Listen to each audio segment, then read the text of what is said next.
Welcome to Cheater Confessions. Let's get started with today's story. My name's Harry. I met Marilyn on a Saturday in late spring. I wasn't looking for anything.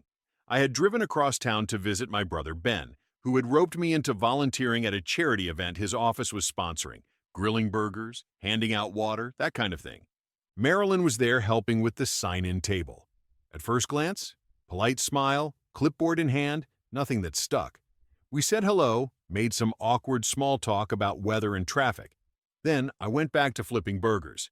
If you'd asked me her name the next day, I probably wouldn't have remembered. 3 weeks later, I ran into her again at Ben's backyard cookout. She showed up with his coworker Lindsay, who she knew from some networking group. This time she looked more relaxed, glass of wine in hand, laughing like she actually wanted to be there. We talked again, longer this time. She asked what I did, I asked the same. She said she worked freelance in marketing. I told her I was in private security management. She nodded like she was actually listening, not just being polite. Later in the evening, we ended up near the cooler at the same time. She looked at me for a second, then asked if I lived around here. I told her I did, just on the other side of the city. That was it. No flirting, no setup. Before she left, she asked if I wanted her number. I said sure. She typed it into my phone and walked off. We started texting after that. Then a few calls. Then meeting for coffee, dinner, weekends. It all moved slowly, but not in a boring way. More like we were just following a rhythm. Steady, no drama, no games. Looking back, that was the most dangerous part. When something starts quiet, you never hear the warning signs. But that's how it all began. Marilyn and I dated for almost 2 years. We didn't rush anything. It wasn't fireworks and poetry. It was simple, regular, easy. She liked to plan things. Weekend trips, double dates, themed movie nights. I was more of a quiet dinner and sleep in on Sunday kind of guy, but I went along. It mattered to her, so I adjusted. She said that's what she liked about me. "You don't push," she told me once. "You make space for people." I thought that was a compliment. We moved in together a year in, a small townhouse near the outskirts of the city, quiet, clean, affordable. She turned the guest bedroom into a home office for her freelance work. I installed a small gym setup in the garage. We split bills, furniture, routines. It felt fair, functional. When I proposed, it wasn't some big dramatic thing. Just us, a dinner at her favorite Italian spot, and a ring in a dessert box. She cried, said yes, hugged me like she'd waited her whole life. We got married 6 months later. Simple wedding, 50 guests, backyard of Ben's place. Marilyn handled most of the planning. She was good at that. Details, colors, seating charts. I just showed up, smiled, and said the words. Right after the wedding, I got offered a management position at a larger security firm. More responsibility, better money, but unpredictable hours. Some night shifts, a few weekend gigs, and the occasional out-of-town client work. She told me to take it. "We'll figure it out," she said. "It's for our future." So I did. The first few months were a blur. Training, travel, meetings, 3 a.m. calls. I told myself it was temporary, just part of climbing the ladder. Things would settle eventually. Marilyn picked up more clients too. She stayed busy.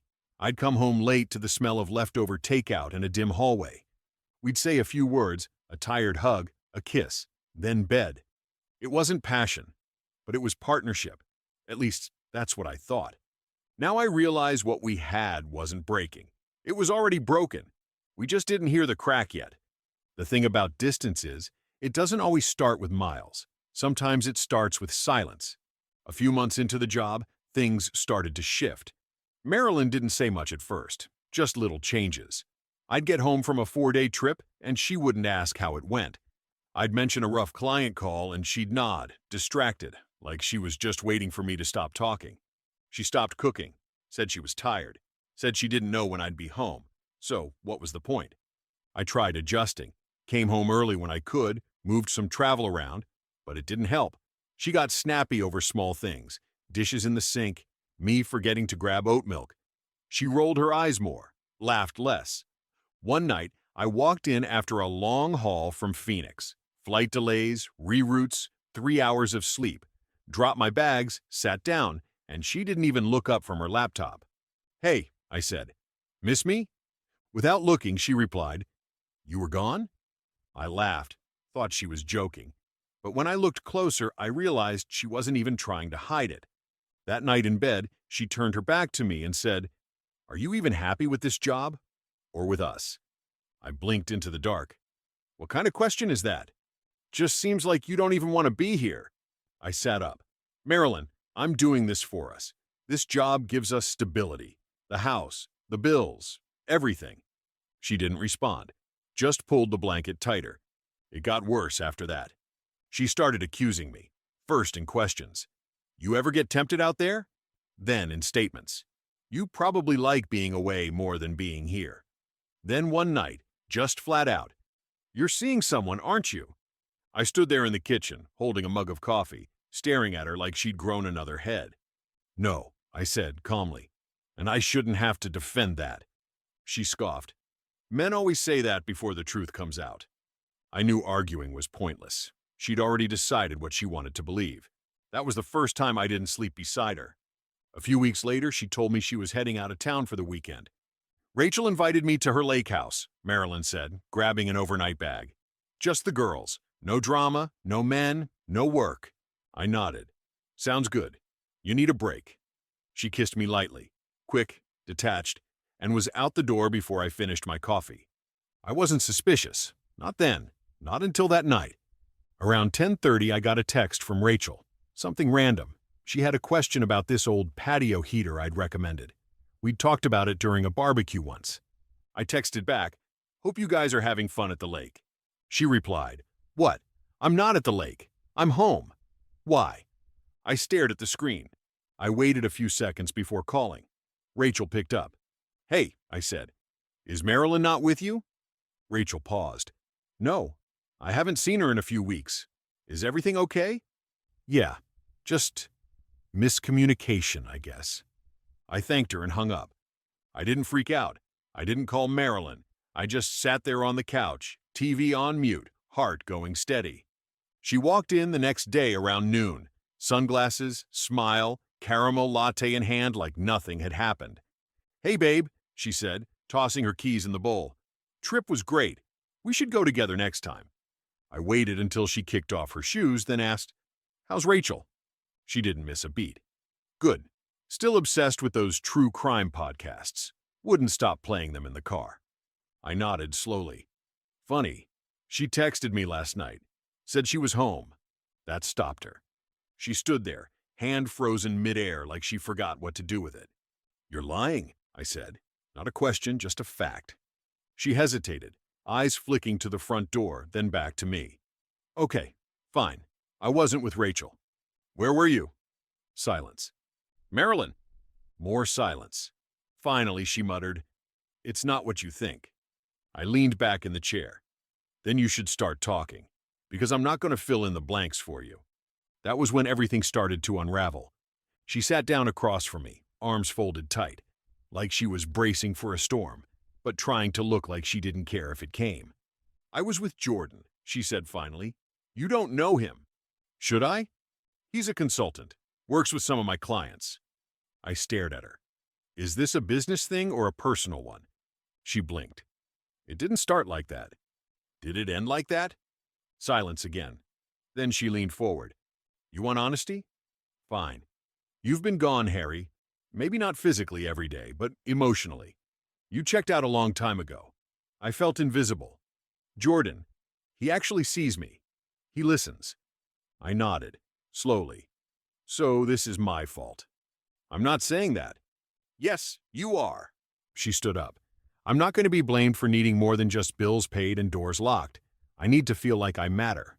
I didn't raise my voice, didn't throw anything. Just stood, grabbed my phone, and walked upstairs. Next morning, I called my lawyer. I didn't tell her right away. Let the papers do the talking. When she finally read them, she didn't cry. She didn't even act surprised. "This is what you want?" she said, arms crossed. "No," I said. "This is what you already chose." The weeks that followed were a blur of paperwork and posturing. Every phone call felt like a boardroom negotiation. Every division of property turned into a contest. She got the car, I got the house, she took a chunk of the savings. I kept my silence. Every time we had to speak, she found a way to throw in something sharp. Jordan actually likes taking trips with me. Funny how I don't miss walking on eggshells. I deserve someone who doesn't treat love like a checklist. I didn't take the bait. I never clapped back. I just nodded, signed, and left.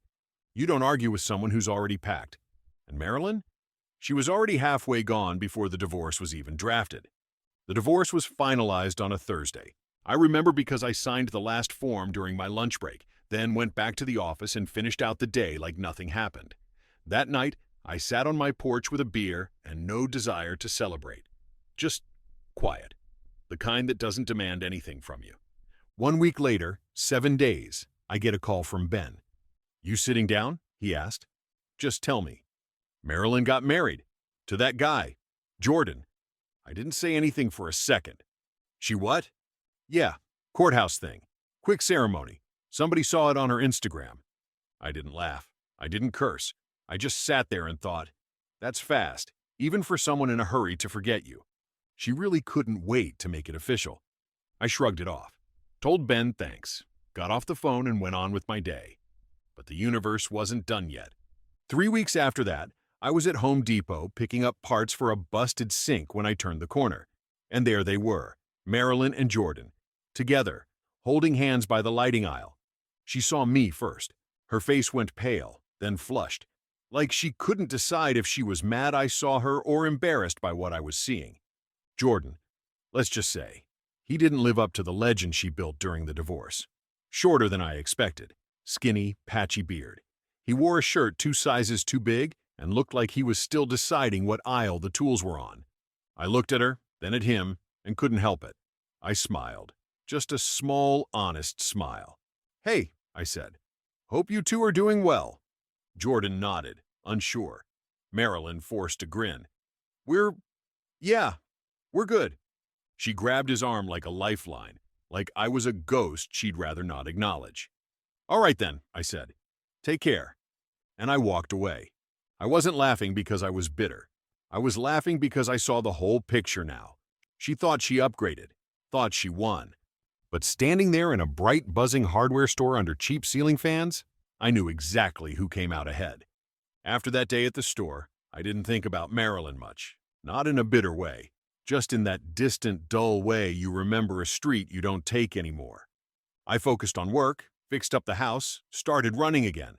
Nothing dramatic, no revenge arc, just routine, stability, peace. Funny thing is, a few months later, I ran into Stacy, one of Marilyn's friends. She saw me outside a cafe and came over like we were old classmates. "I heard about everything," she said, lowering her sunglasses. "I always thought you were too good for her." I gave her a polite smile. "Appreciate that." She lingered, asked if I wanted to grab a drink sometime, said she just wanted to talk. "As friends," she added, but we both knew what she was doing. I said no, gently but clearly. She looked surprised. "I'm not looking for reruns," I said. Truth is, I wasn't interested in starting anything. I needed space to breathe, to stop seeing relationships like puzzles I had to solve. I wasn't bitter, just done. I've thought about it a lot since then. Not Marilyn, not really, but the whole thing. What it took from me, what it taught me. Here's what I know. If someone wants to misunderstand you, they will. You can explain, reason, compromise, but if they're looking for a villain, they'll paint you into that corner every time. And the moment someone makes you feel like defending your integrity is part of your daily routine, leave. That's not love. That's war in slow motion. Marilyn didn't break me. She just gave me clarity. I used to think losing her was a failure, that if I had just said the right things, or been home more, or cooked more dinners, maybe it wouldn't have ended. But now, I get it. She was already gone before she ever left the house. People like that don't want partners. They want spectators, someone to applaud them, validate them, worship them. And that's not who I am. The first time I met Marilyn, she barely registered. Just a face in the crowd. Now, that's exactly how I feel when I think of her. A face I walked past and never needed to look back at. Thank you for watching.